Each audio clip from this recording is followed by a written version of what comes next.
waktunya. Jadi saya Layani Tri Andila, CGP Angkatan 10, ini diharuskan mempresentasikan atau sosialisasi tentang budaya positif yang saya pelajari di PGP, di Pendidikan Guru Penggerak. Kenapa ini harus diinformasikan katanya? Karena ini penting dan berhubungan dengan kurikulum merdeka. Kemarin Bu Rahali bilang kalau di sekolah sekarang tidak boleh ada aturan-peraturan. Tidak boleh ada. Jadi gimana caranya menyikapinya adalah dengan budaya positif. Jadi budaya positif yang saya tangkap itu malah kayak gak ada marah-marah, gak ada penekanan kepada murid gitu. Jadi kita akan belajar tentang positifnya, budaya positif ini. Kreatif rancang pembelajaran, hargai potensi, tingkatkan prestasi. Kita akan belajar apa itu makna budaya positif, terus nilai kebajikan universal dan disiplin.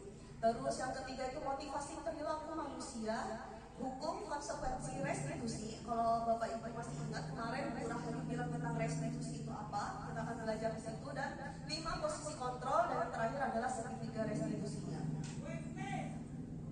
Oke, kita lihat sebelum kita masuk ke budaya positif, kita harus tahu kalau kurikulum merdeka itu dilandasi oleh filosofi dan Lahirkan profil pelajar Pancasila, belajar, bergerak, berbagi untuk negeri kita menjalin. Dari dulu kita itu mengadaptasi pembelajaran yang dari luar negeri, yang dari Eropa, yang dari Amerika, tapi setelah ditelaah ternyata kita punya figur pendidikan yaitu Ki Hajar Dewantara yang materi-materinya, filosofinya itu baik banget untuk anak murid kita dan cocok di Indonesia, katanya gitu. Jadi akhirnya di kurikulum merdeka Ki Hajar Dewantara semua filosofinya dipakai. Pak Saiful tolong Iya. Nah, jadi kita lihat di filosofi Ki Hajar Dewantara. Menurut Ki Hajar Dewantara, tujuan pendidikan berarti di sekolah kita adalah menuntun segala kodrat yang ada pada anak agar mereka dapat mencapai keselamatan dan kebahagiaan yang setinggi-tingginya, baik sebagai manusia maupun sebagai anggota masyarakat. Tugas kita susah Bapak Ibu. Katanya menuntun segala kodrat. Jadi kemarin Bu Rahali bilang kok guru-guru kok menuntun terus ya kita ya, tapi ternyata kita adalah kewajibannya menuntun segala kodrat. Kenapa kodrat? Karena menurut Ki Hajar Dewantara, anak itu terlahir sudah diciptakan sempurna sama Tuhan. Nah, sudah ada karakternya, tapi mereka belum tahu mana karakter baik, mana karakter buruk yang harusnya dia munculkan ke masyarakat atau ke orang lain. Nah, dari sinilah guru dan orang tua itu punya kewajiban kita ngasih tahu, dituntun. Ini karakter kamu yang baik, tunjukkan kepada orang. Karakter kamu yang buruk itu ditahan, karena ini nggak baik gitu. Jadi masing-masing anak itu punya karakter baik dan buruk, dan kita tugasnya adalah menuntun. Nah, oleh sebab itu pendidik hanya dapat menuntun tumbuh dan hidupnya kekuatan kodrat yang ada pada anak agar dapat memperbaiki lakunya. Bukan dasarnya itu berarti udah diciptakan sama Tuhan, kita nggak bakal bisa ubah gitu. Dan tumbuhnya kekuatan kodrat anak. Agar hal itu bisa terwujud, maka dilaksanakan kegiatan pembelajaran di sekolah dan proses pembiasaan yang baik. Proses pembiasaan itu yang disebut dengan budaya. Makanya disebut dengan budaya positif karena pembiasaan itu yang kita biasakan, yang kita tuntun, yang kita munculkan ke anak itu yang baik-baik karakternya. Mereka sudah ada yang baik dimunculkan, yang buruk diajarkan gimana cara menahannya. Nah, ini budaya positif. Budaya positif merupakan perwujudan dari nilai-nilai atau keyakinan universal yang diterapkan di sekolah. Jadi kalau di sekolah kita kan waktu itu masih ada peraturan. Nah, ini sekarang peraturannya dibuat pakai nilai-nilai atau keyakinan. Jadi kita ajarin anak tentang keyakinan, bukan peraturan. Kalau peraturan biasanya kita yang buat, tapi kalau keyakinan itu dari dalam diri mereka sendiri. Itu maksudnya. Tujuannya di sana. Nah, budaya positif yang diterapkan di sekolah adalah salah satu perwujudan dari visi guru yang mengandung nilai kebaikan. Jadi kemarin kita sudah belajar kalau kita punya visi tersendiri buat anak-anak kita. Nah, itu seharusnya kita satukan nanti di visi. Kemarin kita sudah belajar caranya.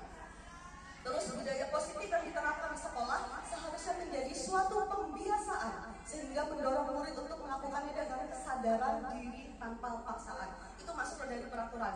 Kalau peraturan paksaan, tapi kalau budaya positif yang dengan pembiasaan dengan keyakinan itu diharapkan kesadaran diri anak tanpa paksaan. Luar biasa ini teorinya. Saya pikir juga ini bakal susah di sekolah kita atau di sekolah manapun, tapi kalau kita bisa sama-sama, insya Allah bisa. Selanjutnya, apa tadi nilai kebajikan universal? Nah, kalau yang saya pelajari itu ada banyak, tapi intinya pasti ada yang kasih sayang, toleransi, itu ada banyak macam-macamnya. Tapi karena kita di Indonesia dengan kurikulum merdeka, jadi kita pakai yang saya buatnya profil pelajar Pancasila yang saya kenalkan. Jadi nilai kebajikan universal. Jadi kalau ini kita buat di sana ada beriman, bertakwa, dan berakhlak mulia. Ada mandiri, benar, kritis, kebinekaan global, bergotong royong, dan kreatif. Jadi saya ambil yang ini karena kita pakai di kurikulum merdeka. Tapi ada banyak teori yang lain. Malah dari 6 teori cuma ada 2, dari 7 teori yang ke-7 ada 2 yang dua-duanya itu ada yang beriman di awal, yang lainnya enggak. Berarti kayak yang ke-5-nya itu kayak dari luar negeri, kayak dia tidak mengembangkan agamanya. Ya. Selanjutnya disiplin. Nah, di sini saya itu disiplin seharusnya mempelajari bagaimana cara kita mengontrol diri dan bagaimana menguasai diri untuk memiliki tindakan yang mengacu pada nilai-nilai yang kita hargai. Itulah disiplin diri. Jadi disiplin itu bukan tekanan, tapi mengontrol diri. Dengan kata lain, seseorang yang memiliki disiplin diri berarti mereka bisa bertanggung jawab terhadap apa yang dilakukannya. Ini tadi searah sama yang tadi. Disiplin itu bukan tekanan, yang dari mereka sendiri.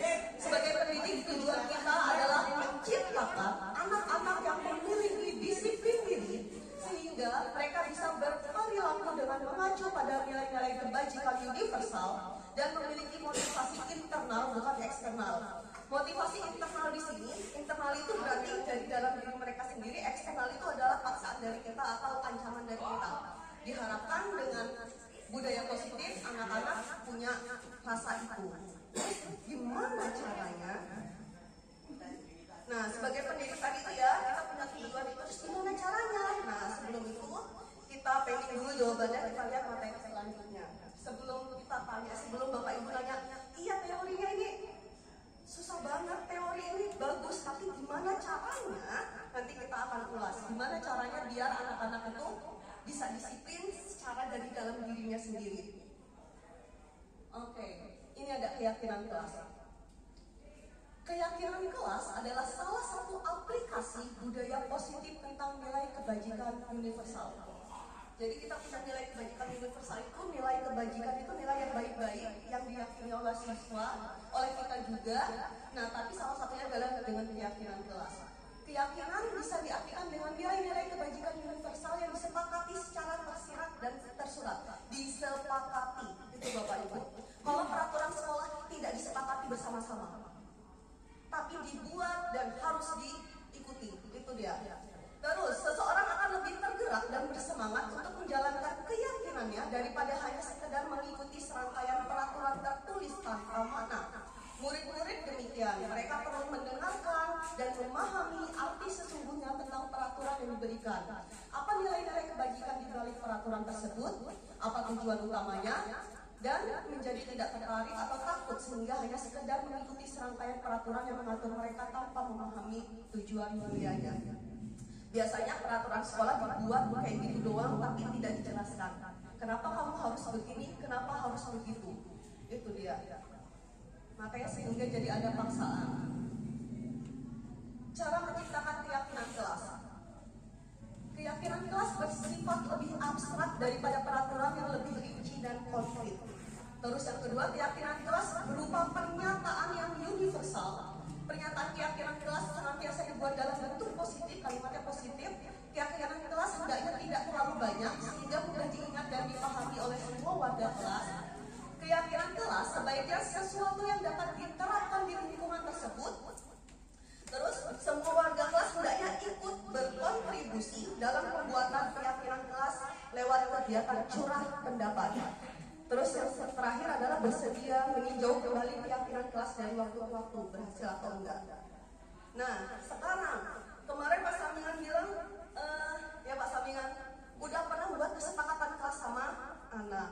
Pertanyaan saya sambil dipahami Bapak Ibu, apakah keyakinan kelas dengan kesepakatan kelas itu sama atau beda? Menurut Bapak Ibu, keyakinan kelas dengan kesepakatan kelas. Oke, kata Pak Samingan sama. Kenapa Pak? Ya sama, artinya kan hanya beda kata saja. Oke. Keyakinan kelas itu sama kesepakatan kelas. Artinya kan keyakinan kelas juga kan berasal dari apa yang dipikirkan oleh anak, kemudian disampaikan bisa secara langsung atau melalui biasanya secara langsung Biasanya secara langsung, jadi kesepakatan. Iya. Kalau Bapak Ibu yang lain sama? Iya. Kalau yang sudah saya pelajari, keyakinan kelas dan kesepakatan kelas itu agak sedikit berbeda. Berbedanya di bagian mana? Biasanya kesepakatan kelas itu biasanya cuma satu arah. Bapak guru bilang, kamu harus begini, kalau nggak begini, kamu begitu. Ya, sepakat? Itu. Jadi satu arah dan anaknya harus iya. Itu kalau di kesepakatan. Gimana Pak? Kesepakatan yang kami buat itu tidak itu karena itu juga yang buat juga anak gitu. Kita tinggal mengiyakan. Oh ya, kemarin ya Pak Samingan dijelaskan itu. Ya, yang Pak Samingan praktekkan. Anak itu menuliskan biasanya kemarin seperti itu. Anak itu menuliskan di depan ya di papan tulis saya. Silakan tulis apa yang akan menjadi kesepakatan kelas kita kan begitu. Terus sama saja sepikir dengan keyakinan juga sama, sebenarnya mereka juga dasarnya juga dari mereka sendiri. Oh iya. Oke, berarti menurut yang saya pelajari, berarti Pak Samingan sebenarnya sudah melakukan keyakinan kelas. Kenapa keyakinan kelas Pak Samingan bukan kesepakatan kelas tapi keyakinan kelas? Karena Pak Samingan sudah dua arah. Anak-anaknya maunya begini, gurunya maunya begini, terus kita satukan. Nah, saya itu juga belum pernah melakukan keyakinan kelas. Karena saking takutnya, saking khawatirnya sama anak kita, saya itu takut ketika anak menyampaikan kemauannya di kelas, nanti ada tulisannya, saya boleh membolos, saya boleh terlambat, saya boleh tidak mengumpulkan tugas. Itu harapan anak-anak keyakinan yang itu. Saya takut banget anak-anak menuliskan itu di keyakinan kelas mereka yang akan ditempel. Kemarin saya tanya, Bu, kalau anak-anak saya pengennya yang aneh-aneh, itu gimana cara menyikapinya besok? Karena saya pengen di semester besok itu ada keyakinan kelas dan itu nggak boleh searah kan, harus ada anak guru gitu. Ternyata kata ibunya, Bu Lili pertama dikasih contoh dulu dan itu hal positif, terus dikasih tahu kenapa. Jadi ketika anaknya bilang aku boleh tidak mengerjakan tugas kalau malas misalnya dia mau nulis itu, terus kita tanya, kita selidiki, kita tanya, dibuat keyakinan mereka itu salah atau benar, karena mereka itu sebenarnya sudah tahu mana yang salah, mana yang benar, mana yang baik untuk mereka, mana yang tidak baik. Jadi itu mereka cuma mau ada istilahnya kayak mau nyeleweng doang, boleh atau enggak, lihat gurunya mau terima atau enggak gitu. Jadi tetap keyakinan kelas itu pakai keyakinannya mereka. Jadi boleh nggak itu disetujuin? Kalau misalnya kesepakatan kelas itu ternyata boleh, kita udah agak khawatir, maksudnya anak-anak iya setuju kayak gitu, udah semuanya nih di sebagian besar kan biasanya kayak gitu. Saya takutnya gitu nanti di awal katanya fasilitator saya katanya enggak. Jadi kita arahkan dulu kebaikannya di mana, keburukannya di mana, kenapa mau itu, alasannya apa. Biasanya alasannya itu malah tidak baik untuk mereka ketika dia mau menuliskan itu.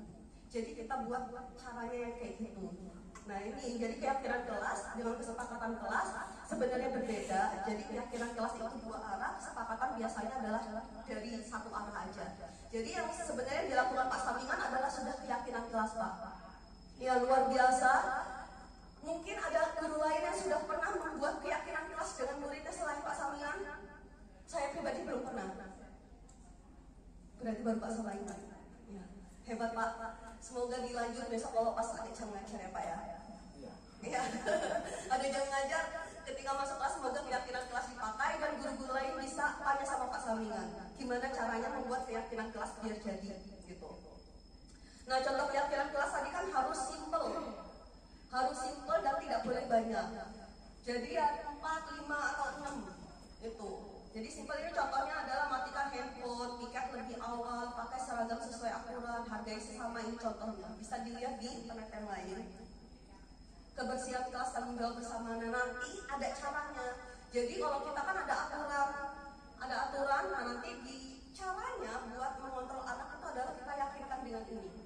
Keyakinan kelas. Kemarin kamu sudah sepakat dengan dia, kamu sudah meyakini keyakinan kelas kita. Kalau kamu ini berarti sudah melanggar itu gitu. Ini adalah caranya. Jadi harus ditempel katanya keyakinan kelas. Nah, terus ada motivasi perilaku manusia. Jadi manusia berperilaku itu ada 3 alasannya. Yang pertama adalah untuk menghindari ketidaknyamanan atau hukuman. Yang kedua untuk mendapatkan imbalan atau penghargaan. Yang ketiga untuk menjadi orang yang mereka inginkan dengan nilai kebajikan yang mereka percaya. Contohnya kalau yang pertama, dia takut dihukum, dia aku mau bajunya dimasukkan biar nggak dicerewetin sama Bu Lili. Itu ya, karena takut ketidaknyamanan. Terus kalau imbalan penghargaan, ya aku bajunya mau dimasukin karena Bu Lili selalu bilang, ih hebat gitu. Nah, terus yang terakhir, dengan nilai kebajikan yang mereka percaya, oh iya, aku kalau dimasukin bajunya ya, itu lebih kelihatan rapi ya, dan aku nyaman pakai kayak gitu itu contohnya. Terus selanjutnya, oke, ini ada hukuman, konsekuensi, dan restitusi. Jadi tadi aku bilang ini ciri-ciri hukuman, tidak nyaman. Hukuman itu tidak nyaman, kalau konsekuensi tidak nyaman tapi jangka waktunya pendek, kalau hukuman jangka waktunya panjang. Kalau hukuman itu biasanya katanya Bu Rahayu dendam, anak itu teringat-ingat. Tapi kalau teringat-ingat sampai dia dewasa nanti, tapi kalau konsekuensi itu tidak nyaman tapi jangka waktunya pendek. Tapi kalau restitusi, ini cara menangani anak. Restitusi itu menguatkan anak dalam waktu jangka panjang. Jadi diharapkan untuk mendisiplinkan anak itu pakai yang restitusi. Kita lihat perbedaannya. Jadi bukan dihukum, bukan konsekuensi, tapi restitusi. Terus yang kedua, ciri-ciri yang dari hukuman itu anak akan tersakiti. Yang konsekuensi itu anak cuma dibuat tidak nyaman tapi tidak tersakiti. Yang restitusi itu anak mendapat penguatan. Terus yang ciri-ciri selanjutnya perbedaannya, hukuman itu anak tidak takut. Anak yang tidak takut itu tidak efektif. Jadi ketika kita hukum anaknya berani, anak yang berontak, itu malah hukumannya tidak berlaku, nggak bisa. Nah, tapi kalau konsekuensi itu anak akan menghormati peraturannya begitu. Jadi mau dia takut mau dia enggak, itu konsekuensinya. Terus kalau restitusi, anak menghormati dirinya dan orang lain. Jadi kenapa dia tidak melakukan itu? Dia tidak mau melakukan yang hal buruk itu karena dia mau menghormati dirinya dan orang lain. Ya itu buat aku, ya itu buat orang lain. Kalau kayak gini nanti nyusahin orang gitu. Terus selanjutnya ciri-cirinya, anak belajar menyembunyikan kesalahan kalau hukuman karena dia takut, biasanya dia berbohong. Itu terus kalau yang konsekuensi ini anak belajar taat sama peraturan. Kalau restitusi anak belajar memecahkan masalah.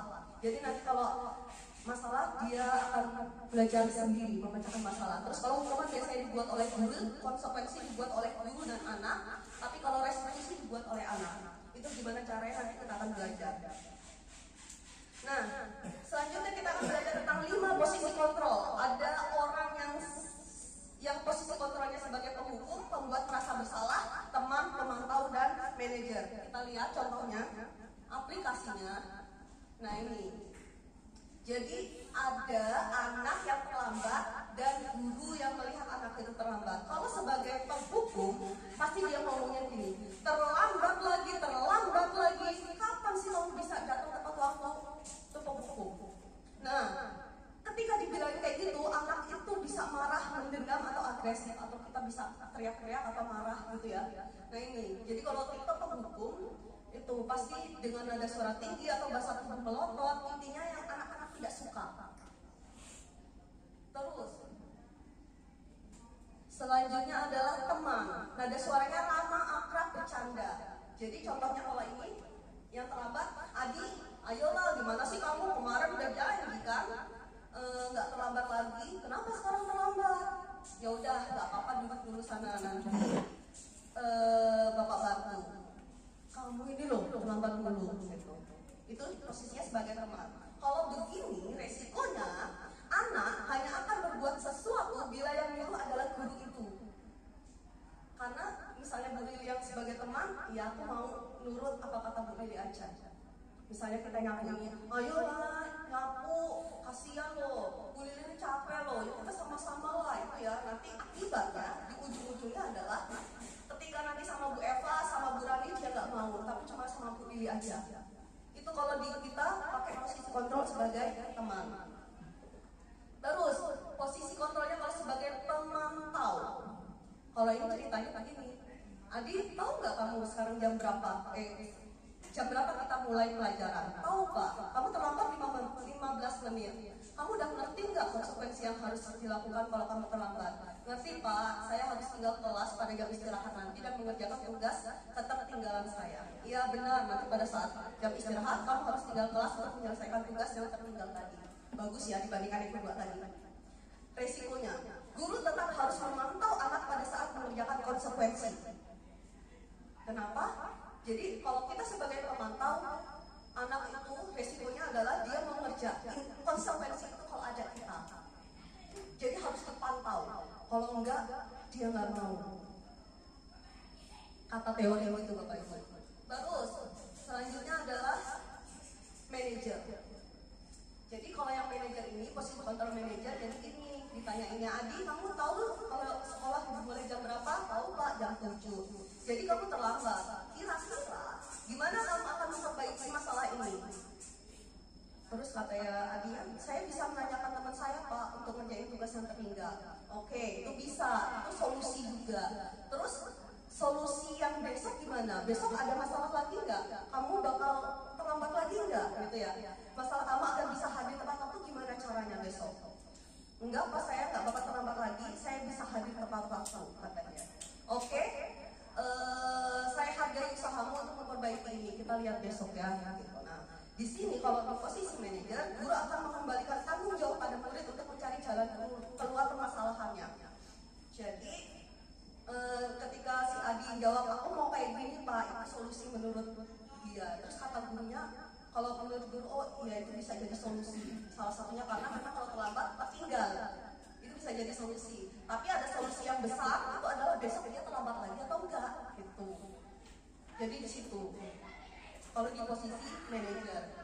Nah, resikonya oh nggak ada. Berarti guru itu mengembalikan tanggung jawab pada murid untuk mencari jalan keluar permasalahannya. Tapi memang harus ada bimbingan guru. Tadi bimbingan guru itu adalah bisa menentukan, oh iya ini jawabannya dia aneh-aneh apa enggak, bisa kita terima atau enggak, baik buat mereka atau enggak gitu. Nah, terus ada yang namanya restitusi. Tadi saya sebut restitusi. Jadi langkah restitusi itu ada 3, menstabilkan identitas, validasi, dan menanyakan keyakinan.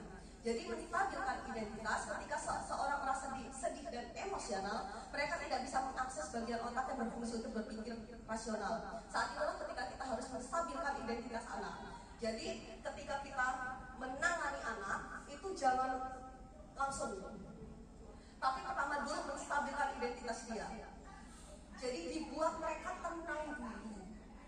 Jangan kita ikut emosi, dibuat tenang dulu. Terus validasi tindakan yang salah. Setelah itu ketika validasi tindakan salah, baru setelah kita menenangkan, baru kita kasih ini loh salahnya di sini gitu. Nah, terus menanyakan keyakinan itu adalah kita mencari solusi dia. Menurut dia ini salah atau enggak, solusinya harus bagaimana. Itu dengan segitiga restitusi. Jadi untuk menangani anak, pertama jangan marah-marah dulu, jangan to the point dulu, kita naik-naikin dulu. Ya tadi kemarin kata Ibu Rahayu, positifnya dulu. Kita sebut dulu positifnya anak. Keunggulannya anak itu di mana? Terus baru kita bisa ke arah permasalahan sama solusi yang bisa dia lakukan. Contohnya kayak gini, kalau yang stabilkan identitas kata-katanya, contohnya adalah gini, berbuat salah itu nggak apa-apa. Contohnya, berbuat salah itu nggak apa-apa karena kita semua belajar. Pertama itu, stabilkan identitas. Atau gini, nggak ada manusia yang sempurna Kak. Bu Lili juga nggak sempurna, kamu juga nggak sempurna, teman kamu juga nggak sempurna gitu. Pertama ya awal-awal kita sambilkan identitas, atau juga ya Bu Lili pernah kok mengalami itu, Bu Lili pernah sesakit itu rasanya, Bu Lili pernah sekesel itu rasanya gitu. Atau ya ini, Bapak Ibu tidak tertarik mencari siapa yang salah, tapi Bapak Ibu ingin mencari solusi dari masalah ini. Atau ini, kamu berhak marah-marah tadi itu, kamu berhak merasa jengkel sama temanmu, Bu Lili paham, kamu berhak semuanya. Kan begitu, itu awalnya. Nah, validasi tindakan kayak gini. Padahal kamu bisa loh melakukan yang lebih buruk dari ini ya, tapi kamu tahan gitu. Terus kamu pasti punya alasan kenapa ngelakuin itu. Kenapa misalnya kamu males, kenapa kamu bolos, pasti kamu punya alasan. Nah, terus kamu patut bangga pada dirimu sendiri karena kamu telah melindungi sesuatu yang penting buatmu gitu. Terus kamu boleh mempertahankan sikap itu, tapi kamu harus menambahkan sikap yang baru. Maksudnya adalah kamu boleh kesel, tapi harusnya ada sesuatu yang bikin kamu gak kesel itu apa gitu. Nah ini kalau yang menanyakan keyakinan, contoh-contohnya adalah apa nilai umum yang kita telah sepakati. Ini sebenarnya keyakinan kelas sih. Kalau ada keyakinan kelas tinggal kasih lihat aja. Kemarin keyakinan kelas kan harus saling menghormati, saling menghargai. Kamu menghargai teman nggak? Kamu menghormati temanmu nggak? Gitu. Bisa pakai keyakinan kelas terjadi di sini. Kalau kemarin saya sudah coba restitusi, tapi saya belum punya keyakinan kelas, jadi saya pakai ini, pakai cita-cita mereka. Jadi keyakinan kelas bisa kalau belum ada menanyakan keyakinan itu pakai cita-cita mereka. Nah kamu besok ke depannya mau kayak apa sih? Kamu pengen jadi anak yang kayak apa sih? Gitu. Atau kamu pengen sukses nggak sih? Pengen punya duit nggak sih? Kayak gitu. Itu keyakinan kelas. Kalau dulu kemarin saya cobanya adalah keyakinan kelasnya pakai itu karena saya belum punya keyakinan kelas. Di sekolah juga cuma peraturan tapi nggak ada keyakinan kelas. Nah tadi pertanyaan kita adalah sebagai pendidik, tujuan kita adalah menciptakan anak-anak yang memiliki disiplin. Gimana caranya? Disiplin diri yang memiliki motivasi internal dan bukan eksternal. Belajar bergerak berbagi untuk negeri demi bakti pada Ibu Pertiwi. Bapak Ibu setelah belajar tadi harusnya kayak apa? Apa? Menuntun. Oke, menuntun. Ada lagi? Kita cek. Gimana caranya? Tekad kuatkan hati, negeri ini memanggilmu. Positif kontrol yang tepat. Yang kedua dengan cara segitiga restitusi. Itu. Dulu kemarin waktu saya praktek, semua orang itu ada yang sudah membuat draft wawancara, skenario ketika praktek restitusi, tapi itu jadi kayak settingan karena mau mempraktekkan itu. Tapi saya ketika itu tugas itu saya mau nyoba, anak saya itu punya masalah semua, sekolah ini bermasalah, jadi saya pakai segitiga restitusi dan hasilnya adalah saya menangis bersama anak. Iya, karena pertama menstabilkan identitas itu udah membuat dia membuka diri. Terus yang kedua validasi tindakan, dia tahu kalau itu salah. Terus ketika keyakinan saya tanya. Karena saya nggak punya keyakinan kelas, saya tanya, emang cita-cita kamu apa? Kenapa bolos? Kalau kamu nggak bolos itu akibatnya gimana? Kalau kamu bolos akibatnya gimana? Ternyata dia bilang aku nggak punya cita-cita, Bu. Aku nggak tahu mau jadi apa. Tak tanyain mau jadi guru nggak? Enggak. Terus tak tanyain lagi, mau ini nggak sih Kak? Mau punya uang banyak nggak besok gede? Enggak. Terus saya kaget. Kok bisa anak nggak pengen punya uang banyak? Lah kamu maunya apa besok gede? Kata dia, aku mau nyembuhin bapak aku yang sakit. Itu. Di situ saya langsung sedih. Astagfirullah, masih kecil, dia nggak mau punya uang banyak, tapi pengen nyembuhin bapak yang sakit. Saat itu kita nangis bareng-bareng, terus akhirnya saya arahin. Oh, kalau gitu di yang keyakinan berarti ini, kalau kamu mau nyembuhin bapak yang sakit, berarti harus operasi, butuh uang. Butuh uang itu harus sekolah yang rajin, setidaknya nggak pernah bolos biar bisa sampai lulus kelas 9, lulus kelas SMA gitu sampai itu. Karena sekarang lulus SMA itu kayak syarat minimal minimal pendidikan. Jadi saya buat kayak gitu. Nah itu dengan keyakinan, dengan segitiga restitusi yang saya coba. Oke. 2 menit lagi ya Bapak Ibu. Saya mau melihat ini ada belajar bergerak berbagi untuk negeri, guru penggerak majukan pendidikan. Mau nyoba gimana caranya mau pakai segitiga restitusi untuk kasus yang pertama. Sabrina hari itu bangun terlambat dan terburu-buru sampai di sekolah. Bangun terlambat dan terburu-buru sampai di sekolah. Dia pun akhirnya sampai di gerbang sekolah, tapi baru sadar kalau nggak pakai sepatu hitam seperti yang ada di peraturan. Peraturannya pakai sepatu hitam, tapi dia sepatunya tidak hitam. Di depan pintu kelas, Bapak Lukman memperhatikan sepatu Sabrina yang berwarna coklat. Sabrina berusaha menjelaskan bahwa dia terburu-buru dan salah mengenakan sepatu. Ada yang mau nyoba nggak? Restitusinya gimana? Oke Pak Samingan, silakan. Artinya berdasarkan kasus satu kita harus menanyakan dulu permasalahan mengapa dia bisa terlambat, apa yang dia lakukan semalam, kemudian apakah itu positif apa negatif, kita bisa gali misalnya dulu. Mungkin itu. Yang pertama adalah kalau kata Pak Samingan, nanya dulu penyebabnya. Semalam penyebabnya apa? Positif atau negatif? Itu berarti langkah pertama ya Pak ya. Ada yang lain selanjutnya gimana ini? Itu saat itu ya. Oke. Kira-kira kalau Sabrina dibilangin di depan situ masih ada teman-temannya, malu nggak ya?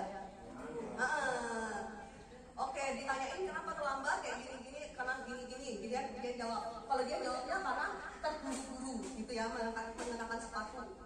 Jadi buru-buru salah pakai sepatu karena dia bangun kesiangan. Sudah jelas ya, dia bangun terlambat berarti bangun kesiangan. Terus kita tanya, kalau misalnya jawabannya, saya semalam main game.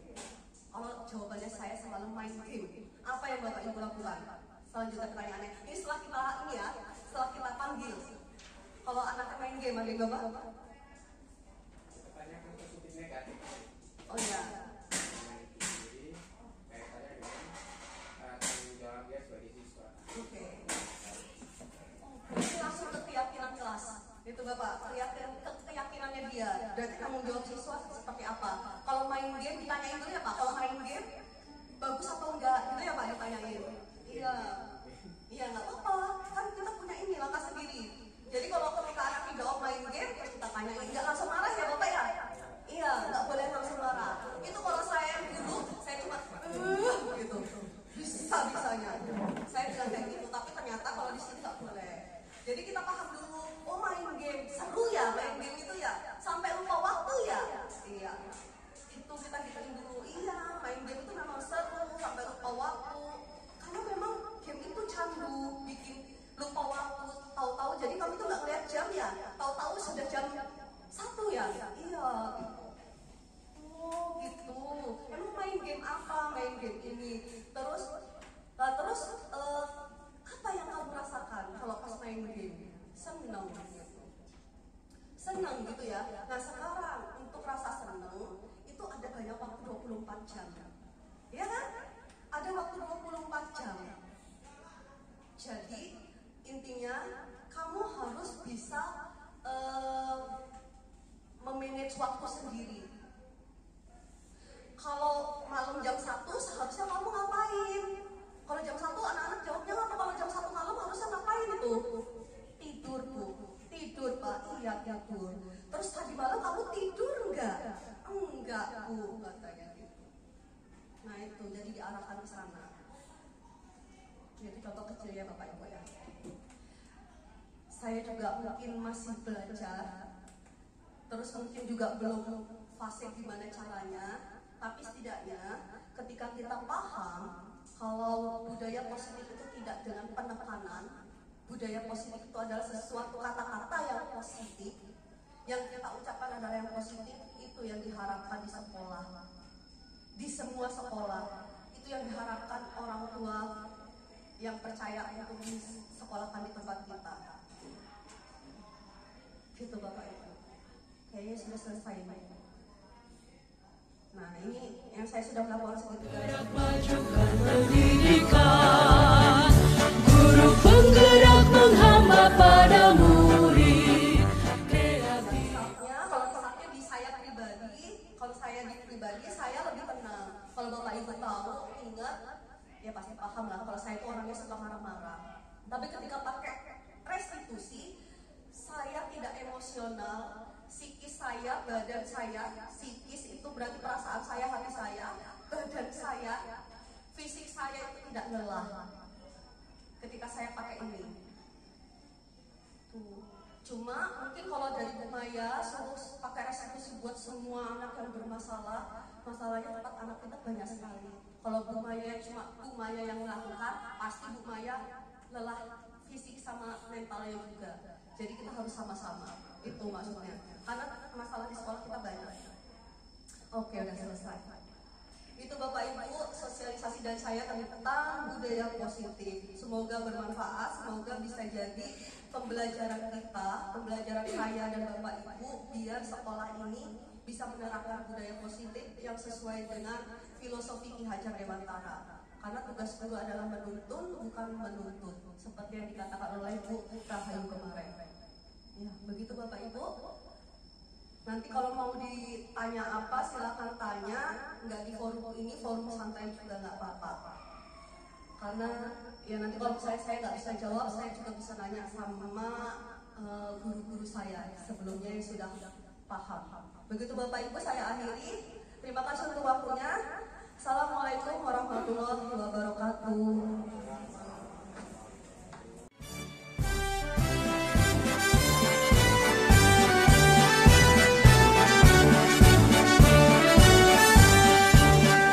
Bulatkan tekad, kuatkan hati negeri ini. Tadi kan terlambat tuh, Bu Lili udah ngajakin Sinci, ya nggak? Oh, kenapa nggak mau? Nggak mau aja sih Bu, malu juga. Ya malu ya, bilang sama teman-teman. Ya, tapi kan Bu Lili paham kamu malu. Terus Bu Lili paham kamu terlambat bukan karena kamu. Yang salah ya kakak ya. Iya. Ya nanti Bu Lili bilang sama kakak ya.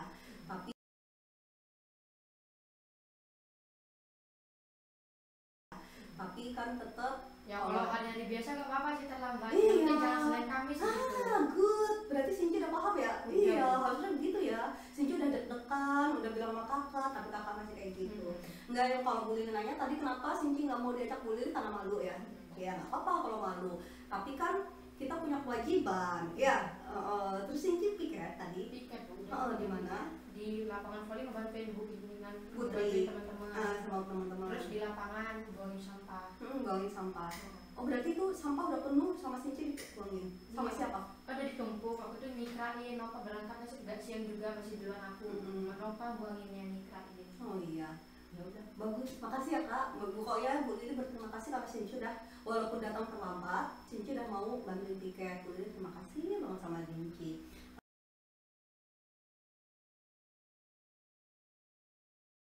Jadi maksudnya gini, Bu Lili nanya kalau katanya Sinci biar ini tidak terulang lagi, menurut Sinci gimana kak? Harus diberi tahu lagi Si kakaknya. Iya. Kakak harus dibilangin. Berarti Sinci yang ubrak-ubrak terus gitu ya. Besok kak ayo nanti aku piket gitu ya. Piket kelas kapan Sinci? hari Jumat. Hari Jumat. Berarti cuma piket kantor di hari Senin sama Kamis. Ya. Berarti kemungkinan Kamis besok bakal pulang lagi nggak ya? Bakal berangkat lagi nggak ya? Enggak. Caranya dengan ngubrak-ngubrak kakak. Tapi kalau Sinci memang sudah siap dari ini awal. Iya, dari jam 7 kurang itu udah sebelum jam 7.15 sudah siap terus. Tapi kakak ya. Ya Ada udah. Ini kesiapan mandinya. kan Sinci minta tolong Bu Lili kan Iya. buat ngasih tahu kakak ya. Nah Bu Lili bakal bantu Sinci ya. Tapi Sinci juga berusaha iniin kakak. Nanti bilang diingetin aja ya. Iya. Bilang diinget aja. Ingat nggak kata Bu Lili aku piket hari Kamis. Tapi Sinci harus balikin lagi karena kakak itu piket hari Rabu sama Sabtu. Berarti Sinci yang nggak boleh bangun kesiangan. Iya. Ya. Iya. Berarti kalian berdua harus piket di hari harus berangkat pagi di hari Senin, Kamis. Senin, Rabu, Kamis sama Sabtu. Karena kakak juga piket. Piketnya di hari Rabu sama Sabtu. Berarti nanti Sinci sama kakak bareng-bareng ya. Nanti Bu Lili bilang deh sama kakak ya. Iya. Sinci mau bantuin Bu Lili nggak manggil kakak?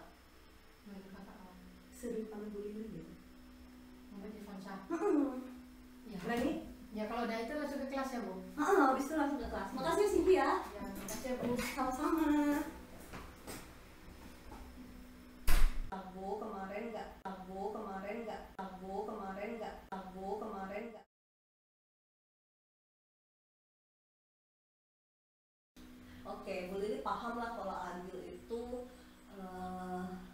paham bener kenapa Agil kabur dari sana terus nggak sekolah jadinya ya. Bu Lili paham Agil itu anak hebat, tau nggak? Agil itu pokoknya anak hebat, masih sekecil ini udah dikasih masalah yang besar sekali. Bapaknya pisah. Dari kapan pisah Kak? Kelas 2. Dari kelas 2. Ini kelas 2, kelas 3, 4, 5, 6, 7, 8 dan 6 tahun. Iya. Berarti waktu itu Agil sedih banget ya? Iya lah pasti sedih.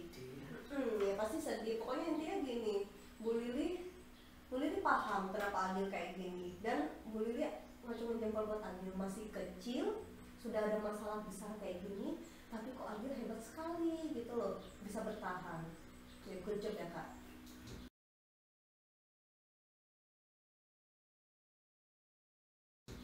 Nah tapi masalahnya kalau nggak masuk sekolah itu kan salah ya. Ini udah berapa kali lo Agil punya masalah sama mama, kabur terus nggak sekolah? Berapa ya? 6 kali. Banyak banget cuma gara-gara berantem sama mama ya. Masa berantem sama mama nggak mau sekolah? Kenapa? Ya males lah ngeliat. Soalnya bajunya dari sana semua. Ya kira-kira kalau misalnya berantem lagi terus Agil nggak mau sekolah dong? Besok Ya nggak tahu, diusahain sekolah. Emang Agil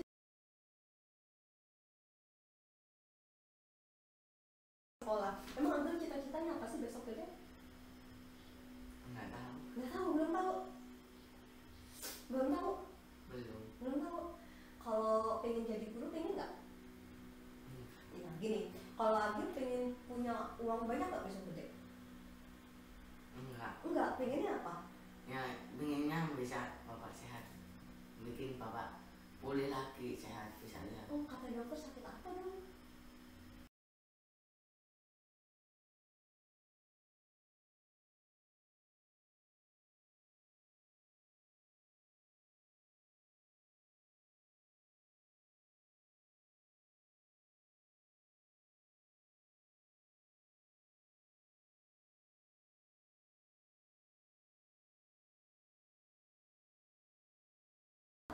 Terus besok lagi kira-kira bakal izin lagi nggak nih gara-gara berantem sama mama? Enggak ya, tetap sekolah ya walaupun berantem kayak apa ya. Ya nanti kalau misalnya amit-amit yang mau bayi Agil berantem lagi sama mama, kabur, jangan lupa bajunya. Semarah-marah apa? Oh iya baju sekolah. Bu Lili bilang walaupun berantem sama mama baju sekolah, nanti Bu Lili ikut inilah semangatin Agil. Ya jangan bolos tadi ya, cuma gara-gara berantem itu ya. Iya, kenapa? Kira-kira kenapa sih Agil harus sekolah terus? Menurut Agil kenapa? Ya Biar nyari kerjaan nggak susah. biar nyari kerjaan nggak susah. Terus kalau nyari kerja susah, kalau nyari kerjanya enak, apa yang mau Agil lakuin? Nah, itu kalau uangnya udah terkumpul buat Bapak, Masya Allah, semoga Agil jadi anak sukses, punya duit banyak. Maaf ya Agil, begini nangis. Tapi Bu Lili doanya tulus. Semoga Agil punya duit banyak, bisa nyembuhin Bapak. Amin Allah. Semangat ya Kak. Semangat ya Kak. Jadi salaman yang kuat ya Agil. Kamu hebat. Masih kecil udah dapat masalah besar.